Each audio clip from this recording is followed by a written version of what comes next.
Olá pessoal, professor Josias Santana do canal Platina na Física aqui falando. E nesse vídeo de hoje nós vamos falar sobre o movimento na vertical. O que vem a ser o movimento na vertical? O movimento na vertical ele vai ser um caso específico do movimento retilíneo uniformemente variado, no qual a aceleração do teu sistema passa a ser exatamente a aceleração da gravidade local. A aceleração da gravidade local a gente representa pela letra G, e comumente ela vale 9,8 metros por segundo ao quadrado. Então, uma pequena diferença que a gente já observa aqui nesse movimento é que aqui nós temos agora que uma aceleração vai ser constante e vai valer, na maioria dos casos, como sendo 9,8 metros por segundo ao quadrado. Nós temos também que no movimento retilíneo uniformemente variado, as equações do movimento que a gente utiliza são velocidade final ao quadrado é igual a velocidade inicial ao quadrado mais 2 vezes a aceleração vezes a variação do espaço. Velocidade final é igual a velocidade inicial mais a aceleração vezes o tempo. E o espaço final é igual ao espaço inicial mais a velocidade inicial vezes o tempo mais a aceleração vezes o tempo ao quadrado. Tudo isso aqui dividido por 2. Essas são as equações que nós temos para o movimento retilíneo uniformemente variado. Então, uma primeira modificação que a gente já vê logo de cara é o seguinte: todo ponto que você tem aceleração A nessas equações vai ser substituída por G. Uma outra observação que nós vamos ter que fazer aqui é o seguinte: quando a gente escreveu esse nosso movimento, nós tínhamos que essa aceleração poderia ser favorecendo o meu movimento ou desfavorecendo o meu movimento. Ou seja, eu poderia estar com o movimento sendo acelerado ou poderia estar com o meu movimento sendo retardado. Você poderia estar aumentando a velocidade ao longo do seu percurso ou você está diminuindo a velocidade ao longo do seu percurso. No caso aqui do movimento da vertical, nós temos o quê? Que essa minha aceleração da gravidade G, ela sempre vai estar apontando para baixo. Então, enquanto eu estiver num movimento de subida, quando o meu deslocamento for apontando para cima, a minha aceleração da gravidade está apontando para baixo. E aqui você vai ter um movimento que vai ser desacelerado. Ao passo que, se você tiver um movimento de descida, como a sua aceleração também vai estar apontando para baixo, você vai ter aqui agora o caso que você vai ter um movimento acelerado. Então, no movimento na vertical, a gente vai ter duas situações distintas ocorrendo com a mesma aceleração. Enquanto eu estou subindo, eu estou desacelerando o meu corpo, e quando eu estou descendo, eu estou acelerando o meu corpo. Em outras palavras, no movimento de subida, eu estou retirando velocidade dessa minha partícula que está se movimentando, ao passo que quando você tem um movimento de descida ou um movimento de queda, você está aumentando a velocidade dessa sua partícula ao longo dessa sua trajetória.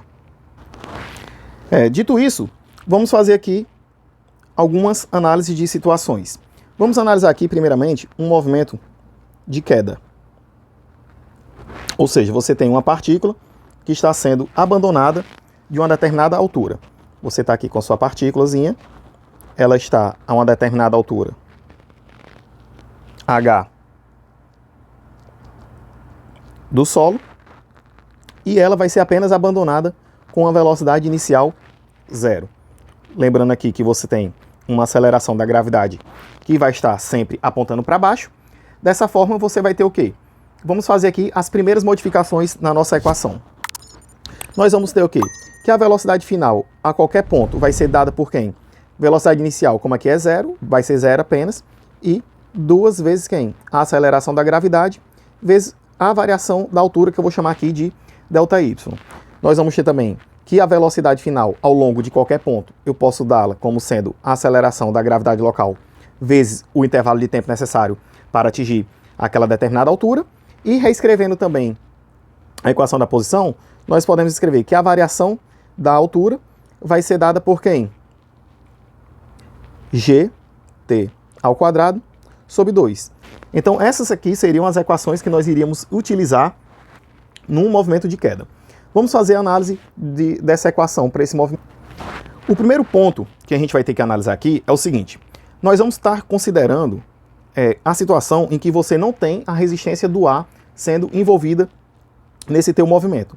Se a resistência do A para esse meu movimento ela é desprezada, de fato nós temos que essas equações são válidas para o trato dessa minha situação. Professor, o que é que iria acontecer se você tivesse a resistência do A? Se a resistência do A tivesse que ser levada em consideração nos meus cálculos?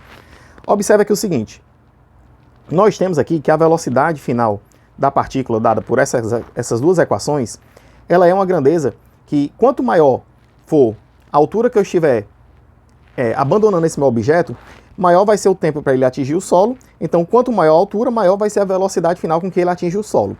Ou seja, quando você não tem a resistência do ar sendo envolvida no trato da tua situação, você tem que essa sua partícula pode adquirir uma velocidade final, até assim, digamos, infinita. Ela pode crescer de uma determinada forma sem ter um limite superior para que ela cresça.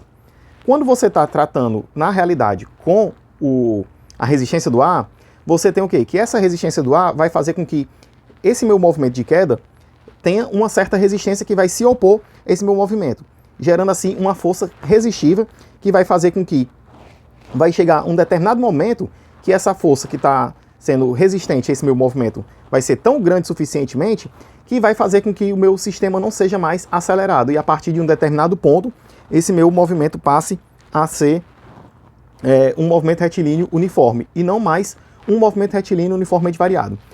Essa não vai ser uma situação que nós vamos tratar agora. Se caso alguém tenha alguma curiosidade para poder saber como é que seria as modificações nas equações, como é que a gente poderia fazer esse trato nesse tipo de equação, basta você deixar aí nos comentários que depois eu posso gravar um vídeo especificamente falando sobre isso. Mas só a nível de curiosidade, esse é o fator, por exemplo, que você pode pular de um paraquedas. Você vai ter o paraquedas gerando uma força resistente que vai fazer com que o paraquedista consiga cair com uma velocidade controlada e não morra quando chegar ao solo. Algumas implicações que a gente pode ver aqui logo de cara é o seguinte: se eu tenho um objeto abandonado de uma altura h, o tempo necessário para que ele atinja ao solo vai ser dado por quem? Basta você isolar o tempo nessa equação, fazendo com que a sua variação de altura seja justamente a altura h da qual ele está sendo abandonada. Ou seja, nós teremos o que? H é igual a G sobre 2t ao quadrado. Isolando o t ao quadrado dessa equação, nós temos que t ao quadrado vai ser igual a 2h dividido por g. Dessa forma, nós temos o quê? Que o tempo necessário para que essa minha partícula atingisse o solo vai ser dado por raiz de 2h sobre g. Ou seja, essa daqui seria justamente a equação para a gente calcular o tempo necessário para que a minha partícula lançada, abandonada de uma determinada altura h, atingisse o solo. Dessa forma, nós podemos calcular o quê? Que a velocidade final com a qual essa minha partícula atinge o solo seria basicamente você substituir o valor desse tempo encontrado em qualquer uma das equações anteriores. Vamos substituir aqui nessa equação do meio que a gente vai ver o seguinte, ó. A velocidade é o produto da aceleração da gravidade vezes o tempo, onde o tempo aqui é dado por quem? Raiz de 2h sobre g. Esse g que está aqui fora da raiz, ele entra dentro da raiz com o quadrado. Então aqui você vai ter que a sua velocidade final é raiz quadrada de 2hg ao quadrado dividido por g. O g aqui de baixo simplifica o g de cima e nós temos o quê? Que a velocidade final com a qual essa partícula atinge o solo é dada como sendo raiz de 2gh. Professor, mas por que o senhor escolheu essa equação e não a outra? Eu escolhi essa equação apenas para que você veja que, independente da equação que você utilize, a gente vai chegar no mesmo resultado. Como assim? Eu vou fazer agora a análise partindo por essa equaçãozinha aqui, ó.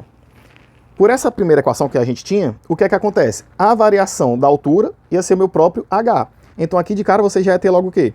V ao quadrado é igual a 2gh.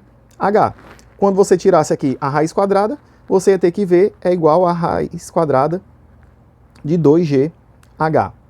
Ou seja, você chegaria também na mesma conclusão. Por fim, Se você quiser saber o tempo necessário para que a sua partícula atinja uma altura qualquer, chamar aqui uma altura y qualquer, basta que você pegue e faça o cálculo do tempo baseado aqui nessa sua altura, sendo justamente essa altura que você está querendo considerar. Como assim, professor? Você tem aqui essa minha altura, que ele está sendo abandonado de uma altura h. Você quer saber a altura para ele chegar nessa posição aqui que a gente chamou aqui de y. Então é só você ver qual foi o espaço que ele percorreu. Vai ser o meu h menos esse y. Então bastaria você substituir esse seu delta y aqui por essa diferença de altura que você vai encontrar. Ou seja, você vê qual é essa altura para ele sair do ponto que ele foi abandonado até chegar na posição que você quer e substitui em qualquer uma dessas equações que você vai calcular aí tanto a velocidade quanto o tempo necessário para chegar nessa posição. E com isso a gente finalizaria a análise do movimento da queda. Vamos agora analisar aqui o que é que acontece no movimento que eu estou fazendo o lançamento vertical. Eu estou pegando a minha partícula e lançando ela para cima. Lançamento vertical. No lançamento vertical, o que é que vai acontecer? Nós vamos ter o primeiro ponto seguinte. Agora que você está com o solo, você tem aqui a sua partículazinha. E agora, para que essa partícula comece a subir, ela vai ter que ser lançada com a velocidade aqui que vai estar apontando para cima, V0, diferente de zero. Ou seja, agora você passa a ter uma velocidade inicial nesse teu sistema. E o que é que acontece? Nós já falamos que a aceleração da gravidade sempre vai estar apontando para baixo. Então isso vai fazer o quê? Eu tenho minha partícula sendo lançada com a velocidade V0 diferente de zero, ela vai ser desacelerada por esse meu fator g, até chegar a um ponto em que ela vai atingir a altura máxima. E nesse ponto de altura máxima, o que é que vai acontecer? Quando essa minha partícula atingir, vou chamar aqui de H max, o ponto de altura máxima, a velocidade dela vai ter que ser zero. Por que, professor, a velocidade dela vai ter que ser zero? Porque se a velocidade dela fosse diferente de zero, ela ainda iria continuar subindo. Então, o primeiro ponto que a gente tem que deixar gravado aqui é justamente esse. No ponto de altura máxima, a condição que a gente tem é o quê? Que a minha velocidade vai ser igual a zero. O outro ponto aqui que a gente tem que observar é o seguinte. Nesse meu movimento, o que é que está acontecendo com a minha aceleração? A minha aceleração está indo de encontro ao meu movimento. Ele está desacelerando o meu sistema. Ele está retirando velocidade do meu sistema. Então, nesse movimento de lançamento vertical, na primeira parte eu tenho um movimento dito retrógrado. Então, as equações do movimento que a gente tem vai ter que ser utilizada colocando agora quem? O sinal de menos para a nossa aceleração. Ou seja, a minha velocidade final ao quadrado vai ser igual à velocidade inicial ao quadrado menos 2g delta y. A velocidade final ao quadrado vai ser igual à velocidade inicial menos gt. E a variação do espaço vai ser igual a quem? A velocidade inicial vezes o tempo menos gt ao quadrado sobre 2. Então essa aqui já vai ser uma modificação que a gente vai ter nas equações para o movimento da subida. A partir daqui, tem algumas conclusões interessantes que a gente vai poder analisar. Seria o quê? Eu posso já de cara descobrir qual é o intervalo de tempo necessário para que a minha partícula atinja a altura máxima. Por quê, professor? A gente já consegue ter logo isso de cara. Porque é o seguinte, nós já temos aqui uma equação que relaciona velocidade final, velocidade inicial, a aceleração da gravidade e o tempo. E eu já sei que a condição para que a minha partícula atinja a altura máxima é ter uma velocidade final igual a zero. Então, se eu pegar essa equação e fizer nela a minha velocidade final igual a zero, o que é que nós temos?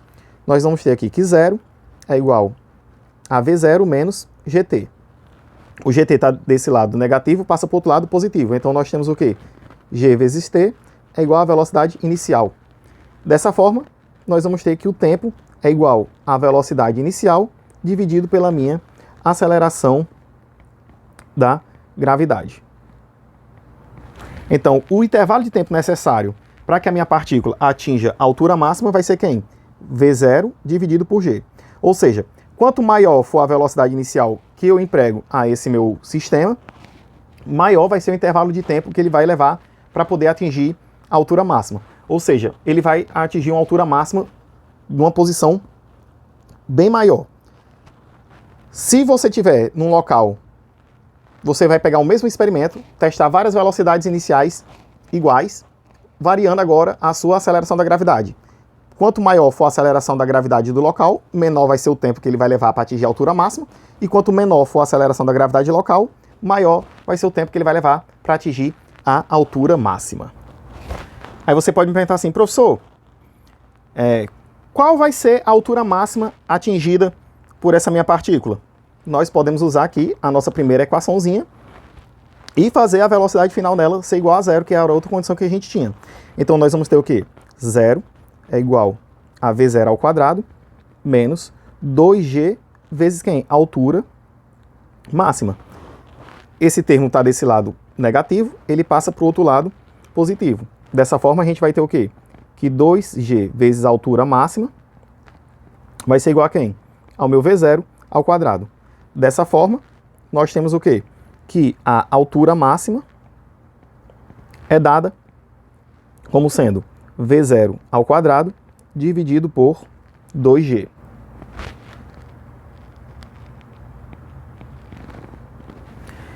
Você também pode chegar a essa mesma conclusão utilizando-se essa nossa equaçãozinha aqui. Eu vou deixar isso como exercício para vocês verem que se eu pegar esse intervalo de tempo que a gente calculou aqui para atingir a altura máxima, que é V0 sobre G, e substituir nessa nossa equação esse valor de tempo, você vai chegar exatamente a essa mesma conclusão para a nossa altura máxima. Tentem fazer isso aí como exercício de casa, e se alguém tiver alguma dificuldade, depois vocês deixem aí nos comentários que eu posso fazer também o passo a passo para vocês verem como é que faz. Pronto. Aí a partir daqui, o que é que acontece? Depois que ele chega no ponto de altura máxima, se você for querer analisar o movimento de descida como um movimento independente, você pega e retorna ao movimento que a gente já tinha de queda. Só que aqui, qual vai ser o detalhe? Você iria ter que dividir o teu sistema nessas duas partes, analisando apenas a subida ou analisando apenas a descida. Sendo que você pode utilizar essas mesmas equações para o movimento na vertical e analisar o meu movimento como um todo. Desse modo, o que é que a gente vai ter? Nós vamos utilizar essa mesma equação. A partir do momento que ele chega lá em cima e atinge a altura máxima, o que é que vai acontecer com essa minha partícula? Ela começa a descer e o tempo começa a ser contado novamente. Então, professor, se eu sair aqui de baixo com a velocidade inicial V0 diferente de zero, eu cheguei até lá em cima, ele vai atingir o ponto de altura máxima, ele vai parar e vai começar a descer de novo. Como é que eu faço para calcular o tempo necessário para que ele saia do chão, chegue até o ponto de altura máxima e retorne para o mesmo ponto que eu saí? Ou seja, qual é o intervalo de tempo necessário para que ele saia do ponto que eu iniciei meu movimento, chegue até a sua altura máxima e retorne para o mesmo ponto de lançamento? Aqui você vai ter que ver o seguinte: se eu estou saindo de um ponto e retornando para esse mesmo ponto, qual foi a variação de altura que eu tive? Zero, porque eu saí de um ponto que está numa determinada altura e retornei para aquele mesmo ponto que está na mesma altura. Então nós vamos utilizar essa nossa equação. Delta y é igual a V0t menos gt ao quadrado sobre 2. E vamos fazer o quê? Nessa equação que a variação dessa minha altura vai ser igual a zero. Porque ele saiu de um ponto e retornou ao mesmo ponto que está na mesma altura. Qual foi a variação de altura que ele sofreu? Nenhuma. Fazendo isso, o que é que nós vamos ter aqui nessa equação? Vamos ter que 0 é igual a V0t menos gt ao quadrado sobre 2. Esse termo está desse lado negativo, passa para o outro lado positivo. Então vamos ter gt ao quadrado sobre 2 é igual a V0t. O t de um lado simplifica aqui um t desse outro lado. E se eu isolar aqui o t nessa equação, nós vamos ter o quê? Que o intervalo de tempo t vai ser 2 VG, V0 dividido por G. Agora vamos comparar aqui, ó, esse valor de tempo com esse valor de tempo aqui que a gente encontrou. Observe que aqui nós temos o tempo para subir. E aqui nós temos o tempo total, que vai ser o quê? O subir mais a queda. Se você comparar essas duas equações, você vê o quê? Que o tempo necessário para ele subir e descer é 2 vezes o tempo necessário que ele levou para subir. Ou seja, o tempo que minha partícula leva para atingir a altura máxima é o mesmo tempo que ele leva para retornar ao ponto de partida. Isso é algo muito interessante, mas surge aquela dúvida assim, né? Professor, por que isso acontece? Porque preste atenção no seguinte, nesse meu movimento, o mesmo fator que está desacelerando na subida é o que está acelerando na minha descida. Então é muito coerente que o tempo que eu leve para atingir a altura máxima seja o mesmo tempo que eu leve para retornar ao meu ponto de partida. Uma coisa que é bem interessante que vai acontecer aqui é o seguinte. A implicação direta disso, nesse meu movimento, é que quando você está aqui com a sua partícula e ela começa a subir e depois começa a descer, você vai ver o quê? Durante todo esse meu movimento de subida, a minha velocidade vai estar apontando aqui para cima. Chega bem aqui, a minha velocidade é nula, e depois ela começa a minha velocidade aqui a apontar para baixo. Uma coisa que vai ser interessante aqui nesse movimento é o seguinte, que para a mesma altura que você adotar, tanto na subida quanto na descida, as velocidades em módulo vão ser a mesma. Justamente pelo fato de que você tem que o fator que está desacelerando na subida é o mesmo fator que está acelerando na minha descida. Então, você vai ter que essas velocidades em módulo vão ser iguais, mas vão estar com os sentidos contrários. Na subida, você tem que ela está apontando para cima, essa minha velocidade, e na descida você tem que essa minha velocidade está apontando para baixo. Aí, para a gente finalizar esse vídeo de hoje, você pode dizer assim, professor, como é que você me prova isso? De forma muito simples. Vamos aqui colocar uma situação hipotética aqui, utilizando justamente quem? A nossa equação do espaço. Nós temos o quê? ΔY é igual a V0t menos GT ao quadrado sobre 2. Eu vou escrever isso aqui com a cara de uma equação do segundo grau. Como assim, professor? Como é uma cara de equação do segundo grau? Nós temos ax ao quadrado mais bx mais c igual a 0. Vamos reescrever essa fórmulazinha aqui dessa forma. E eu vou chamar aqui esse meu ΔY de um h qualquer. Então vamos ter o quê? Ó? gt ao quadrado sobre 2 menos v0t mais h igual a 0. Eu vou multiplicar toda essa minha equação por 2 sobre g. Assim eu vou ter o quê? t ao quadrado menos 2v0 sobre g mais 2h sobre g igual a 0. Feito isso, nós temos o que agora? Uma equação do segundo grau. Esqueci aqui do t, né? Nós temos aqui uma equação do segundo grau com essa minha variável t. Para a gente poder resolver essa equação do segundo grau, basta a gente aplicar a nossa fórmula de Bhaskara, que vai ser quem? T é igual a menos b, mais ou menos raiz quadrada de b ao quadrado menos 4ac. Tudo isso aqui dividido por quem? Por 2a. Vamos lá. Quem é o b? O b é o termo que está multiplicando o t. O a é o termo que está multiplicando o meu t ao quadrado, que no caso aqui é 1. E o c é o fator que você não tem nada. Vamos escrever aqui, então, essas equações. Menos b, menos com menos dá mais. Então, eu vou ter aqui 2v0 sobre g, mais ou menos raiz quadrada de b ao quadrado. Então vai ser 4v0 ao quadrado dividido por g ao quadrado, menos 4ac. 4a é 1, o c é 2h sobre g. 2 vezes 4 dá 8, então dá 8h dividido por g. Tudo isso aqui dividido por 2a. O a gente já viu que é 1, então é tudo isso dividido por 2. Lembrando aqui, né, que a gente já dividiu aqui nas duas soluções, então uma solução vai ser a com o sinal de mais, e a minha outra solução vai ser justamente você pegar aqui com o sinal de menos. Bom, vamos simplificar aqui o máximo que a gente conseguir essas nossas expressões. Como aqui são iguais, só vai mudar esse sinalzinho de menos, eu vou fazer numa e só repetir aqui na outra. Esse 2 vai simplificar com esse 2 aqui de cima. Então aqui eu vou ter v0 sobre g, mais o 2, como está fora da raiz, ele entra para a raiz 2 ao quadrado. 2 ao quadrado é 4.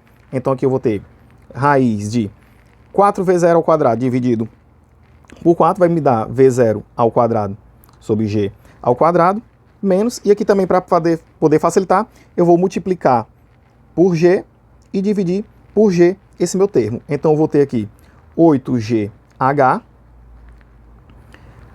dividido por 4g ao quadrado. Então aqui eu vou ter 1g ao quadrado, e esse meu 4 aqui eu já vou simplificar com esse meu 8, que vai me dar o quê? 2.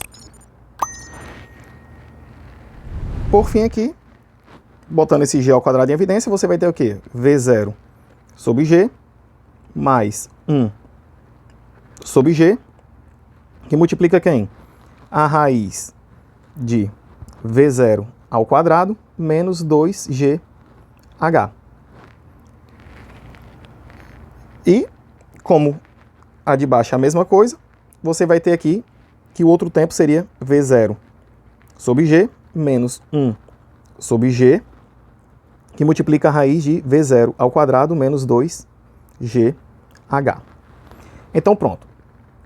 Com isso aqui, nós temos aqui é o meu tempo t1 e aqui meu tempo t2, para que a minha partícula atinja uma determinada altura. Professor, você fez essa arruma de conta, para que foi mesmo que a gente fez isso? Nós fizemos isso para provar que para uma mesma altura, a velocidade em módulo vai ser igual, mudando apenas o sinal, né? Na subida, ela vai ter um determinado valor, a velocidade apontando para cima. Na descida, ela vai ter o mesmo valor, só que o sinal apontando para baixo. Isso vai me dar a diferença no sinal. Então, para a gente poder comprovar isso, basta a gente calcular quem agora? A velocidade que eu vou adquirir quando eu tiver o meu tempo t1 e a velocidade que eu vou adquirir quando eu tiver o meu tempo t2. Bom, então vamos lá, né? A velocidade, a gente já viu que ela é dada como sendo v0 menos gt. Então, dessa forma, nós vamos ter o quê? Que v1 vai ser v0 menos g t1 e v2 vai ser quem? v0 menos g t2. Lembrando que nós definimos o t2 como sendo o de sinal negativo, então ele vai ser o de menor tempo. Então ele vai ser o que vai acontecer primeiro. Ou seja, vai ser nós vamos encontrar, substituindo o valor de t2, a velocidade que ele vai ter na subida. Então vamos substituir aqui o valor agora. v2, que vai ser o tempo aqui da subida, por essa nossa definição, vai ser quem? v0 menos g, que multiplica quem? v0 sobre g menos 1 sobre g, raiz de v0 ao quadrado menos 2gh.